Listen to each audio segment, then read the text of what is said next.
DP ಬಂದಾರ ಅವ್ರು ನಾನು ಮಾರಿ ನೋಡಿಲ್ಲ, ಫೋನಲ್ಲಿ 2-3 ಟೈಮ್ ಮಾತಾಡಿದ್ರು ಅಷ್ಟೇ. ಎಷ್ಟು ಅಸ್ತವ್ಯಸ್ತ ಆಗಿದೆ. ನಾನು ಟೀಚರ್ ಬಗ್ಗೆ ಕಾಮೆಂಟ್ ಮಾಡಲ್ಲ. ಟೀಚರ್ಗೆ ನಾವು ಯಾವ ತರ ಕಮಾಂಡ್ ಮಾಡ್ತೀರಿ, ಟೀಚರ್ ಕೆಲಸ ಮಾಡ್ತಾರ. ಕಮಾಂಡೇ ಸರಿ ಅಂದ್ರೆ ಯಾವ ಟೀಚರ್ ಕೆಲಸ ಮಾಡ್ತಾರ?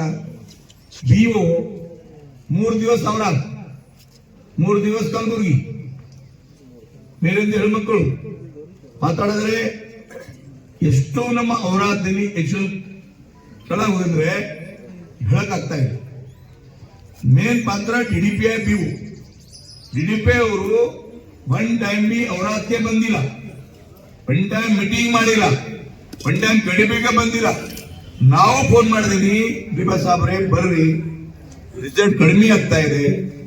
ರಿಸಲ್ಟ್ 2 ವರ್ಷದಿಂದ ನಾನು 85 ಹೋಯ್ತು, 85 76 ಇತ್ತು, ಇವತ್ತ ರಿವರ್ಸ್ ಆಗಿದೆ.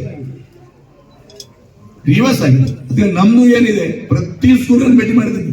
ಸ್ಕೂಲಲ್ಲಿ ಏನ್ ಕೊರತೆ ಇದೆ, ಎಲ್ಲಿ ಮೊನ್ನೆ ಎಕ್ಸಾಂಪಲ್ ಹೇಳ್ತೀನಿ, 9 ಅಡ್ಮಿಷನ್ ಅವರ್ ಇಲ್ಲಿ 4 teacher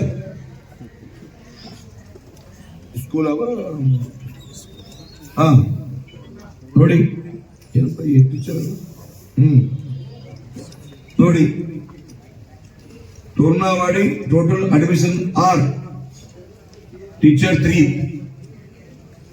ಲಿಂಗಾಳಿನಲ್ಲಿ admission 12, president 3, teacher 2, Korekal 44, teacher 5, Belagunda 31, teacher 4, Nunagaon 29, Nunagawadi 3, teacher 3, Iklar 55. ಬಹಳ ನಾನು ಗುಂಪಣೆ ಮಾಡಿದ್ದೀನಿ. ಅಂದ್ರೆ ಬಿಒ ಡಿಡಿಪಿ ಟೀಚರ್ಗೆ ದೋಷ ಮಾಡ್ತಾ ಇಲ್ಲ. HM ಸರಿ ಆಗಬೇಕು, BA ಸರಿ ಆಗಬೇಕು. ಬಿಒ ಈ ಸರ್ಕಾರ ಬಂದ ಮೇಲೆ 3 ತಿಂಗಳಿಂದ ಬದಲಿ, 3 ತಿಂಗಳಿಂದ ಚೇಂಜ್. ನಮ್ಮ ಕಡೆ ಯಾವ ಔರಾದ್ನಲ್ಲಿ ಅವ್ರ ಹೆಸರು ಹೇಳಲ್ಲ, ದೊಡ್ಡ ಮಾಡಲ್ಲ, ಅವರೇ ಶ್ರೇಪ ಬದಲಿ 3 ತಿಂಗಳಿನಲ್ಲಿ ಚೇಂಜ್. ಅದಕ್ಕಾಗಿ ನಮ್ಮ ಸ್ಕೂಲ್ಗೆ ಬಹಳ ವ್ಯತ್ಯಾಸ ಆಗ್ತಾ ಇದೆ, ಸ್ಕೂಲ್ನಲ್ಲಿ ಬಹಳ ತೊಂದರೆ ಆಗ್ತಾ ಇದೆ. ಅದಕ್ಕಾಗಿ ನಾನು ಸರ್ಕಾರಕ್ಕೆ ತಮ್ಮ ಮುಖಾಂತರ ಹೇಳಕ್ಕೆ ಇಚ್ಛೆ ಪಡ್ತಾ ಇದ್ದೀನಿ, ಎಜುಕೇಶನ್ಗೆ ಚೆಲ್ಲಾಟ ಮಾಡಬಾರ್ರಿ, ಎಜುಕೇಶನ್ಗೆ ಅಡ್ಡಿ ಬರಬಾರ್ರಿ. ಒಳಗು ಡಿಡಿಪಿ ಎಷ್ಟು ಕಂಪ್ಲೇಂಟ್ ಇದೆ, ನಾವು ನೇರವಾಗಿ ಇನ್ಚಾರ್ಜ್ ಮಿನಿಸ್ಟರು ಮತ್ತು ಎಜುಕೇಶನ್ ಮಿನಿಸ್ಟರ್ಗೆ ಪತ್ರ ಬರೀತಾ ಇದ್ದೀನಿ. ಎಜುಕೇಶನ್ ಬೀದರ್ನಲ್ಲಿ, ವಿಶೇಷ ಔರಾದ್ನಲ್ಲಿ ಹಾಳಾಗ್ತಾ ಇದೆ, ಅಡ್ಮಿಷನ್ ಆಗ್ತಾ ಇಲ್ಲ. ಅಡ್ಮಿಷನ್ ಯಾಕೆ ಆಗ್ತಾ ಇಲ್ಲ ಅಂದ್ರೆ ಎಲ್ಲಿ ಸರಿಯಾಗಿ ಟೀಚಿಂಗ್ ಆಗ್ತಾ ಇಲ್ಲ, ಕ್ವಾಲಿಟಿ ಶಿಕ್ಷಣ ಆಗ್ತಾ ಇಲ್ಲ, ಆಮೇಲೆ ಎಜುಕೇಶನ್ ವಾತಾವರಣ ನಿರ್ಮಿತಿ ಆಗ್ತಾ ಇಲ್ಲ. ಅದಕ್ಕಾಗಿ ನಾನು ನೇರವಾಗಿ ಕೊಟ್ಟಿದ್ದೀವಿ, ಅವೇರ್ನೆಸ್ ಮಾಡಿದ್ದೀನಿ, ಟೀಮ್ ಮಾಡಿದ್ದೀನಿ, ಪೂಜಾ ಮಾಡಿದ್ದೀನಿ. ನಾನು ಇದೇ ತರ ರಾತ್ರಾತ್ ಮಾಡಿಲ್ಲ ಅಥವಾ ಬಿಲ್ ಬರ್ಸಿಲ್ಲ. ನಾನು ಊರಿಗೆ ಹೋಗಿದ್ದೀನಿ, ಪೂಜಾ ಮಾಡಿದ್ದೀನಿ, ಕಮಿಟಿ ಮಾಡಕ್ಕೆ ಹೇಳಿದ್ದೀನಿ, ಅವೇರ್ನೆಸ್ ಮಾಡಿದ್ದೀನಿ. ತಾವು ನೋಡ್ಬೇಕು, ನೋಡಿಲ್ಲ ಅಂದ್ರೆ ನಾನೇನ್ ಮಾಡ್ಬೇಕು? ಅದಕ್ಕಾಗಿ JJM ಬಗ್ಗೆ ನಾನು ವಾಪಸ್ ಸರ್ಕಾರಕ್ಕೆ ವಿನಂತಿ ಮಾಡ್ತಾ ಇದ್ದೀನಿ.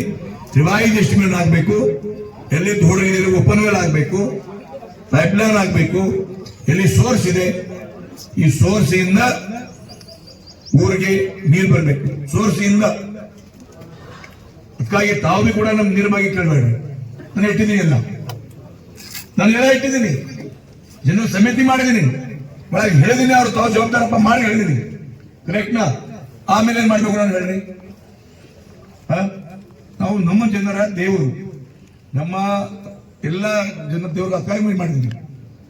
ಇವನೊಂದಾರು ಕರೆದಿಲ್ಲ, ನಾನು ವಿಜನ್ ಮಾಡ್ತಾ ಇದ್ದೀನಿ, ತಮ್ಮ ಊರಿಗೆ ಬರ್ತಾ ಇದ್ದೀನಿ, ತಮ್ಮ ಕೇಳ್ತಾ ಇದ್ದೀನಿ ಏನ್ ಸಮಸ್ಯೆ ಇದೆ, ಲೈಟ್ ಇದೆ, ಡ್ರೈನ್ ಇದೆ, ಸ್ಕೂಲ್ ಏನು ಕೇಳ್ತಾ ಇದ್ದೀನಿ ನಾನು? ಗ್ರಾಮ ಸಂಚಾರ ಉದ್ದೇಶ ಅಷ್ಟೇ, ಊರಿಂದ ಸಂಪೂರ್ಣ ಅಭಿವೃದ್ಧಿ ಆಗಬೇಕು, ಜನರಿಗೆ ತೊಂದರೆ ಆಗಬಾರ್ದು, ಜನರಿಗೆ ಕೆಲಸ ಆಗಬೇಕು, ಸರ್ಕಾರ ಯೋಜನಾ ಊರ್ ತನಕ ಹೋಗ್ಬೇಕು, ಕ್ವಾಲಿಟಿ ಕೆಲಸ ಆಗಬೇಕು, ಕ್ವಾಲಿಟಿ ಕೆಲಸ ಆಗಬೇಕು. ಕ್ವಾಲಿಟಿ ಕೆಲಸ ಆದ್ರೆ ಕೆಲಸ ಆಗುತ್ತೆ, ಇಲ್ಲಾಂದ್ರೆ ಅದಕ್ಕಾಗಿ ಜೆಜೆಮು ಗ್ರಾಮ ಪಂಚಾಯತ್ಗೆ ಹೇಳಿದೀನಿ, ಮೂಲಭೂತ ಸೌಕರ್ಯ ತಾವು ಮಾಡಬೇಕು. ನಾನು ಪರಿಶೀಲನೆ ಮಾಡಿದ್ದೀನಿ. ರೋಡ್, ಚರಂಡಿ, ನೀರಿನ ಸೌಲಭ್ಯ, ಬೀದಿ ದೀಪು, ಶೌಚತೆ, ಯಾವ ಗ್ರಾಮ ಪಂಚಾಯತ್ ಕೆಲಸ ಜನ ನಮ್ಮ ಕೇಳ್ತಾರೆ. ಕೇಳಿ, ನಮ್ಮ ಜನ ಅವ್ರು ನಾವು ಮುಖ್ಯ ಇದ್ದೀನಿ, ನಮ್ ಕೇಳ್ತಾರ, ನಾನು ರಿಪ್ಲೈ ಕೊಡ್ತೀನಿ, ಕೆಲಸ ಮಾಡ್ತಾ ಇದ್ದೀನಿ. ಹಾಗಾಗಿ ಇವತ್ತು ಗ್ರಾಮ ಪಂಚಾಯತ್, ಜೆಜೆಮು, ಅಂಗನವಾಡಿ, ಶಿಕ್ಷಣ ಈ ತರ ನಾವು